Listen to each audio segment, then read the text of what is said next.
Est-ce que tu peux nous expliquer pourquoi est-ce que tu as décidé de construire du Euromac 2? Alors déjà, quand j'ai regardé sur internet, les résistances du matériau, elles étaient énormes par rapport à la brique ou au parpaing. Il y a la maison aussi en bois, il y a les maisons qu'on peut fabriquer avec du Cyporex. Cyporex pour moi c'est trop fragile. Les maisons en briques c'est bien, mais le problème c'est que l'isolation n'est pas aussi performante que celle-ci. Après on a donc les maisons en bois, mais les maisons en bois, pour avoir vu de mes propres yeux un chalet de plus de 100 mètres carrés brûlés où en fait les bijoux c'est des flaques d'or ou d'argent, ça fait réfléchir. Et puis après sans parler de la lasure. Alors moi j'ai choisi de faire ma maison en Euromac pour plusieurs raisons. Quand j'ai vu la résistance thermique du matériau, elle était assez impressionnante. Il faut savoir qu'Euromac à la base était un fabricant de blocs en polystyrène, donc là en simple comme on voit ici, et il faisait ce qu'on appelle des piscines. Donc on faisait un trou, on mettait une dalle béton, on faisait ressortir les ferrailles, on mettait donc les blocs à l'intérieur, un mur en parpaing branché au polystyrène et on coulait donc le béton à l'intérieur. Et ben en fait c'est le même produit qui permet aujourd'hui de faire leur maison. Alors il y a plusieurs isolations. Moi je sais quand j'ai commencé ma maison, plusieurs isolations possibles. Donc ça ce serait une isolation simple. Donc 5 cm à l'extérieur, 5 à l'intérieur, avec 16 cm de béton armé. Donc le béton armé c'est du béton avec un ferraillage, donc des tiges de ferraille à l'intérieur. Ensuite, on avait donc les doubles isolations, donc on avait donc deux plots comme ça, et après on avait donc le triple, le quadruple, et à chaque fois une isolation un peu plus poussée. Vous comprenez bien qu'une isolation comme celle-ci, avec 25 cm à l'extérieur, c'est ce qu'il y a de mieux aujourd'hui. Après, il y a peut-être quelqu'un qui connaît un système mieux que celui-là. Moi, j'en connais pas. Il n'y a pas de placement de produit. D'ailleurs, je vais vous montrer un peu comment je me suis débrouillé à faire la maison. Là, si j'ai les devis sous les yeux, en simple isolation, j'étais à 8 000 € sans le transport. Il faut savoir que c'est 2 camions de semi-remorque qui viennent vous livrer. Alors c'est pas lourd, hein, c'est plutôt très volumineux. On était à 8 000 € hors livraison. On était à 9 600 avec une double isolation, donc avec ces deux Legos comme ça. Et ensuite, on était à quasiment 12 000 € avec une triple isolation. Donc aujourd'hui, vous n'avez plus la possibilité d'acheter du double, ça passe directement au triple. Chose d'ailleurs que je déconseille. Si vraiment vous faites des murs intérieurs, faites simplement en parpaing.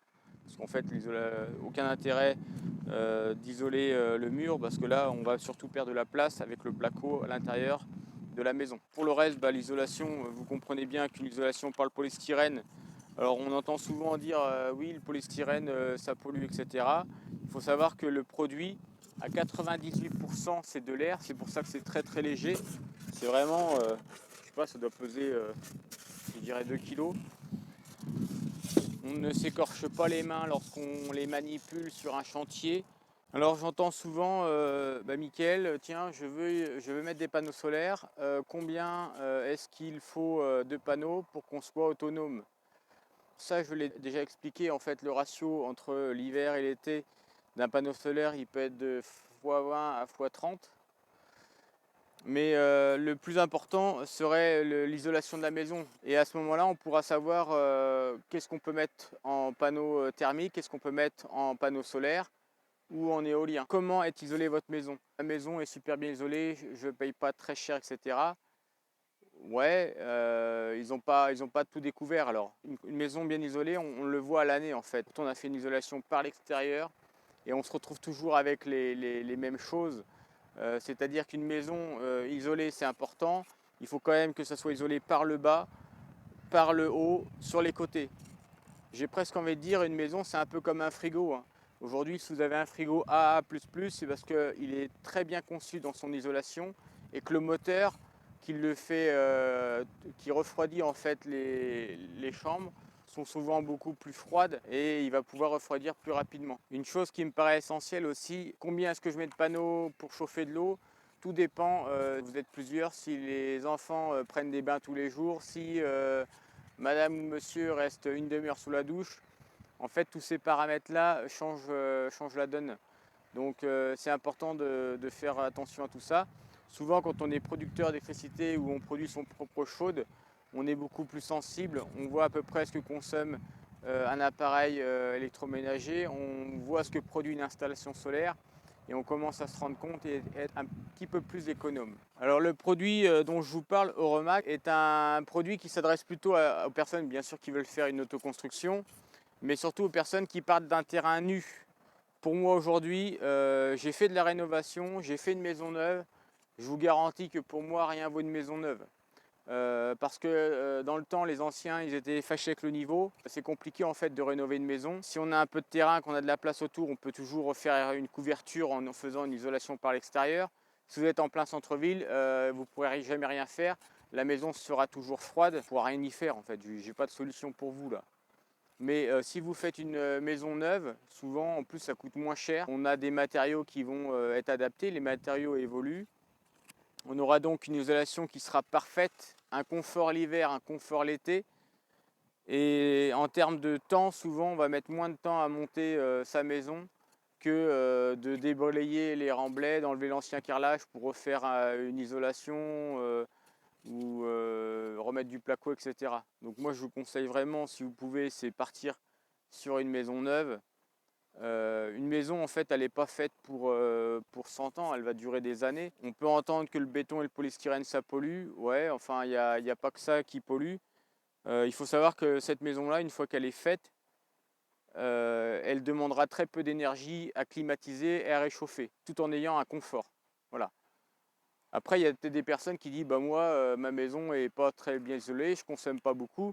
Évidemment, s'il fait 15 à la maison, c'est sûr qu'il n'y a pas de problème. C'est pareil, les baies vitrées dans une maison sont très importantes parce qu'en fait elles vont apporter un apport de soleil dans la maison, chauffer la dalle et des grandes baies vitrées, des grandes ouvertures vont automatiquement faire élever la température de la pièce. Vous n'allez peut-être pas me croire, mais ma maison je l'ai fait qu'avec des matériaux de récupération de Remac 2. Donc en fait il y en avait plein le bon coin. Enfin, il y en avait plein, il fallait tomber dessus. J'ai acheté ça des fois quasiment à des prix défiant toute concurrence. Un jumbo, en fait, c'est cette pièce-là, elle est coupée, on le voit ici. Un jumbo, ça fait 60 de haut, donc c'est ce qu'on a là.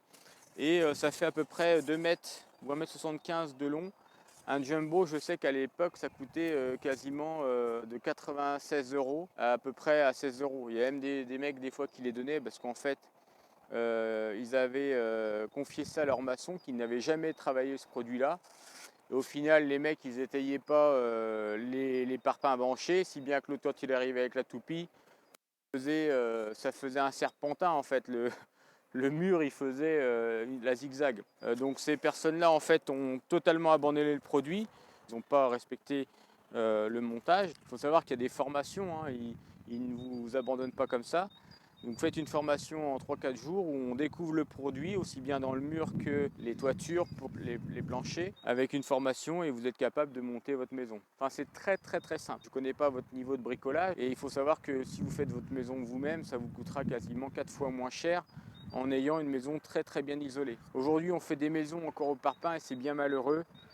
On sait très bien que ces maisons-là, ça sera des gouffres, ça ne sera jamais bien isolé. Il faudra faire des isolations par l'extérieur où l'isolant va coûter un peu plus cher. Une des vidéos pour moi qui est la plus importante après le solaire, le photovoltaïque et l'éolien, c'est l'isolation de votre maison. L'énergie que vous ne consommez pas, c'est celle qui vous coûtera le moins cher. La rapidité de Remac 2, en fait, c'est qu'on imagine qu'on ait une dalle de béton qui soit isolée avec les fondations. On arrive avec les Legos à 3-4 à poser les Legos donc de périphérique et de cloison. On met les étais et on va dire 2 jours après on peut couler et une semaine après on peut commencer à faire des poutrelles béton où on peut commencer à mettre après les charpentes. Alors, je ne connaissais pas du tout avant le produit, mais j'ai reçu dans ma boîte aux lettres en fait un prospectus qui parlait de ce bloc de Remac 2 et donc je suis allé sur internet et j'ai vu les différentes maisons qui étaient construites avec l'Euromac 2. Il y en a à peu près 2000 chaque année, 2000 maisons Euromac 2 tous les ans en France. Donc c'est un produit français. Donc par exemple, on va mettre ici donc les planelles quand on arrive sur les appuis de fenêtre. Donc on va mettre ça ici. Donc on a vraiment quelque chose qui va être très étanche. On appuie après la fenêtre dessus. Pour le coulage en béton, en fait, On imagine qu'ici il y a une dalle de béton. On va avoir des étais spéciaux qui vont se régler avec des filetages. Et on met donc le niveau ici. On voit la planéité, l'aplomb en fait du mur. Une fois que c'est fait, on a donc des étais qui sont percés avec des clames en bois qu'on met derrière. Et ensuite, on fait appel au camion pompe. Donc on va avoir une isolation d'extérieur qui va être de 25 cm.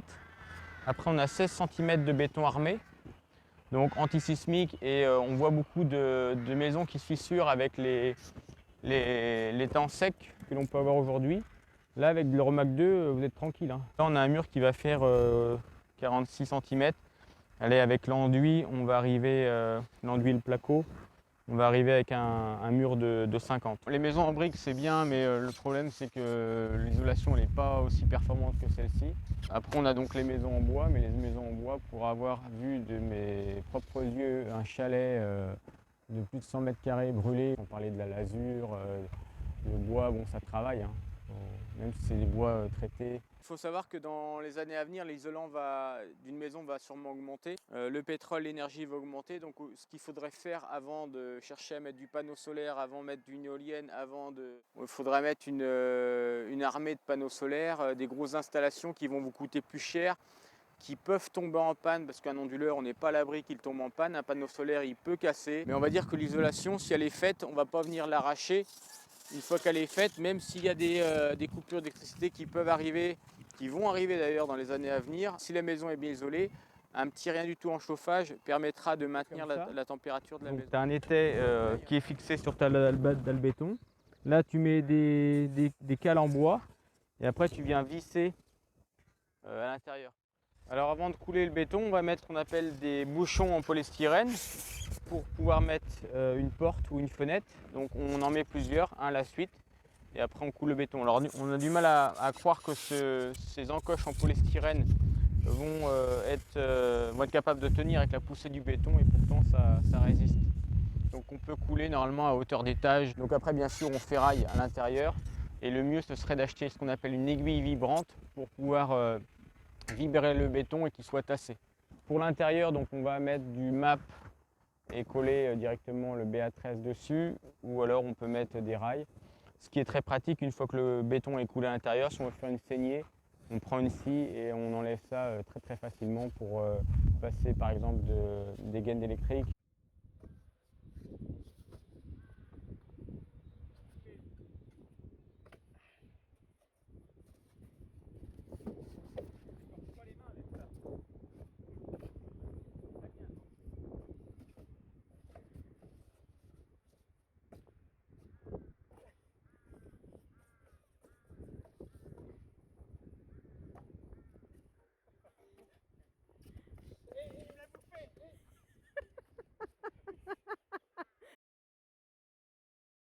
Ce produit-là, alors il y a Euromac et il y a Magu en fait, qui sont les deux grandes marques de parpaings banchés en polystyrène. Et après, par derrière, ils peuvent très bien mettre un parement en pierre où on ne verrait pas du tout le polystyrène. On pourrait remettre un bardage. J'ai choisi de mettre un enduit, ce qu'on appelle un enduit spécialisé dans l'isolation par l'extérieur. PRB d'ailleurs, ça s'appelle. Donc en fait, on va mettre une trame en fibre de verre, et ensuite on va venir coller l'enduit par-dessus pour l'étanchéité. Alors le Lego de polystyrène, si on regarde de près comme ça peut paraître assez fragile comme produit. Alors il l'est si on prend tout simplement un morceau de polystyrène comme ça et on tire comme ça c'est fragile. Maintenant si je prends le Lego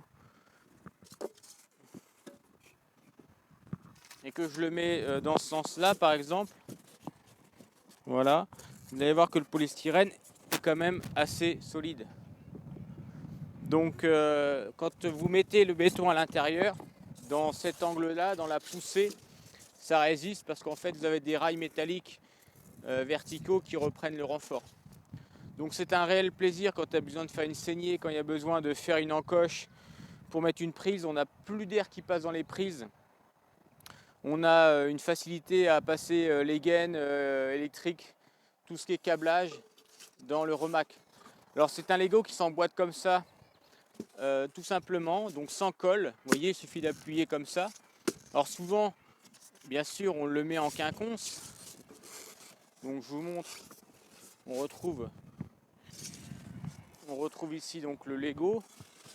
Donc on imagine, donc là vous avez un empilement qui se fait comme ceci, hop, et après vous venez simplement reposer dessus.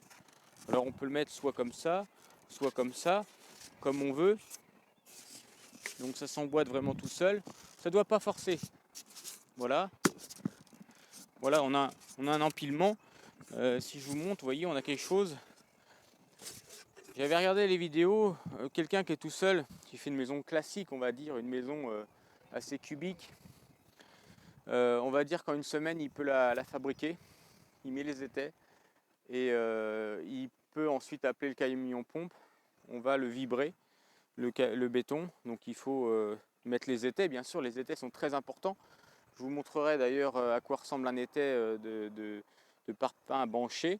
Donc l'étai permet de régler la planéité de votre mur. On peut monter à peu près à une hauteur d'étage. On laisse sécher le temps réglementaire qui est de 21 jours.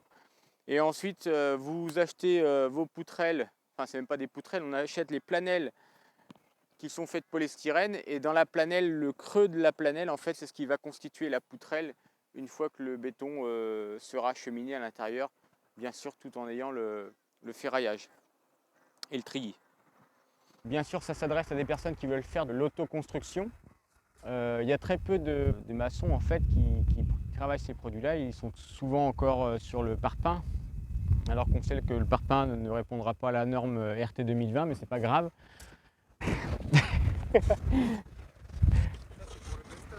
Ça, c'est pour le best-of. Et regarde, c'est costaud le béton, le polystyrène aussi. Alors franchement, c'est génial. Sauf que c'est un petit peu cher, quoi. Mais si vous faites comme moi, ça va.